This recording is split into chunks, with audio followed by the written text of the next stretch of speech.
Dictation start now. We have gathered here to discuss a question which is of crucial importance to our future. No single program more intimately affects so many millions of our people than land reform. No other measure is remotely comparable in its power to transform their lives, to realize their latent energies, and to give them not only economic betterment but hope in their future and their children's future, confidence in themselves as human beings, and equally important faith in our democratic process.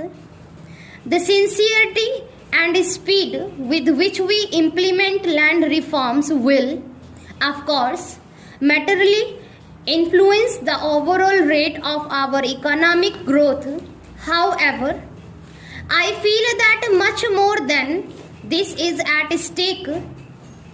What is on test is nothing less than the justice of our political system and its ability to bring about far-reaching social transformation in a human and peaceful manner. Recent technological developments and the spread of the high-yielding varieties program have increased inequalities of income in the countryside and has produced even greater disparity between landowners and tenants. It would be a complete misreading of the situation to think that the productive gains of the new technology have rendered land reforms less urgent. In my letter to the Chief Minister, to which Honourable Member referred, I mentioned how small cultivators have been left behind. Most of these problems have already been mentioned, but I think I will repeat some of them. The position of the unproductive tenants and sharecroppers has been aggravated by the rise in rents and the large-scale resumption of land by owners, by the high profits of the new agriculture. In the long run, the very foundation of agriculture development will be undermined of millions of tenants and sharecroppers are denied security of tenure in the land they cultivate in spite of legal protection.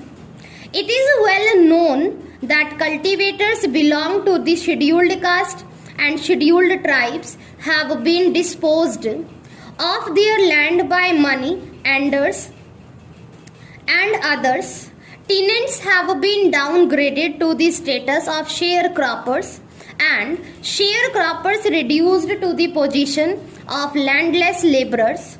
All this has produced a growing current of discontent in the countryside, which has occasionally erupted into violence. These are dangerous trends. Certain constitutional amendments, which the Honourable Member has mentioned, were carried through to reduce litigation, but problems are still there. I know that all of you are as deeply concerned about these developments as we are at the center, but the conclusion which we must draw from them is that land reforms have become more urgent than ever before, and that an active progressive land policy must be a vital part of our socio-economic development policy. I do not wish to belittle the importance of what has been achieved so far, such as the abolition of the intermediaries. However, we must honestly face the fact that the pace of agrarian reforms has been disappointingly slow and has not fulfilled the expectation of our people.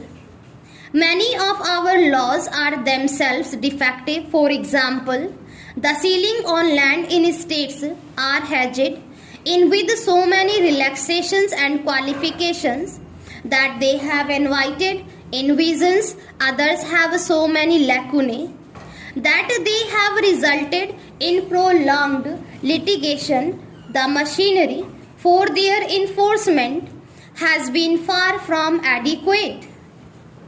The illiteracy and ignorance of most tenants and the dual role of many owners of being both landlords and money lenders has made it difficult for tenants to insist on their rights.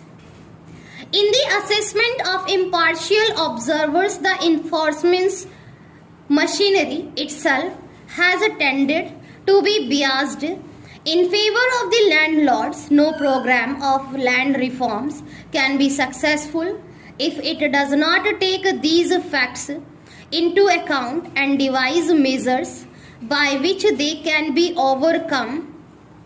What needs to be done is fairly well known. The crucial question is how to do it. All of you have given and are giving thought to this matter. The honorable member has enumerated the points briefly. They are that lands records in each state should be complete and up to date in every respect with the proper records of the rights of tenants. This I feel should be given the first priority because in its absence no further reform is possible, and even the credit needs of cultivating tenants cannot be met. Then there is the question of security of tenure, which is linked with the regulation of rents. Lands ceilings which have been already enacted should be enforced more honestly. Restrictions should be placed on the alienation of land belonging to the members of the scheduled caste and the scheduled tribes.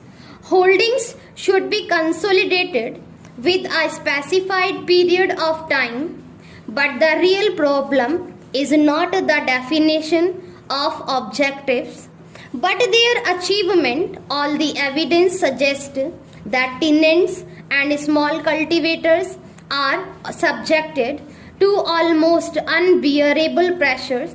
During the implementation of land reforms, it has been the invariable experience that preparation of the records of rights leads to a wave of resistance.